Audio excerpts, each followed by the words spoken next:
Yan na nga, susubukan ko ipapasok dito sa labas ng aming bintana. Tingnan natin, medyo maingay lang siya, nakaka-istorbo sa kapitbahay. Pero yan, medyo nasilaw ako. Ang ganda ng umaga. Ang pagsikat at ang pagbangon kong muli.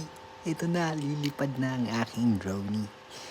Yan, medyo nag-adjust yung yung camera niya. Parang sumingkit yung mata ng drone. Yan, lumipad ako ng mataas. Tatakot ako baka may wire akong masabitan. Pero yan, tuloy-tuloy kong nilipad ng nilipad.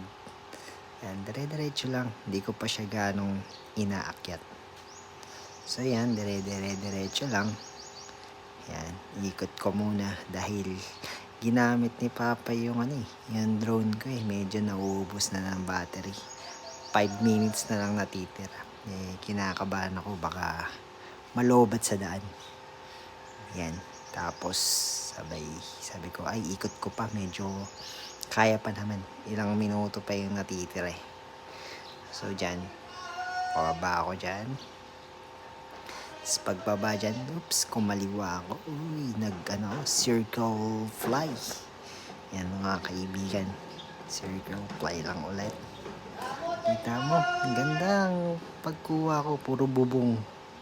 Ako nga pala ang bubong drone. Camera montage ng mga bubong. Yan, sinikot-ikot ko pa muna pag ganun. Yan, susubukan natin ipasok. Yan, medyo mahirap siyang ipasok. Kasi hindi na siya mabababa, na detect niya yung surface. Kasi pagka tinuluyan kong ibaba, magla-landing na siya. So, dire-diretso lang ako. Si ate nakangiti, tuwan-tuwa. Parang pinagdadasal niya, mahulog sana yan para wala kang lalaruin. Si daddy, ginaguide ako. Dito mo pa, baba mo pa. Sabi ko, di ko na mabababa. Ikanan mo.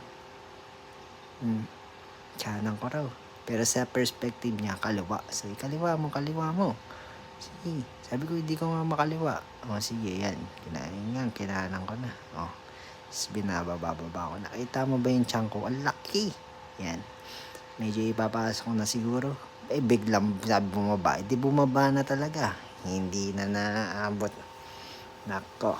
Bye-bye guys. Yun lang, hanggang sa muli. Sana manood pa kayo ng aking mga drone. Ayan, tinuro niya dyan. Pala yung paano tatama. Dapat daw ganun. Sige, susunod pag-practice natin yung mga ka-drone. Okay, bye-bye. Hanggang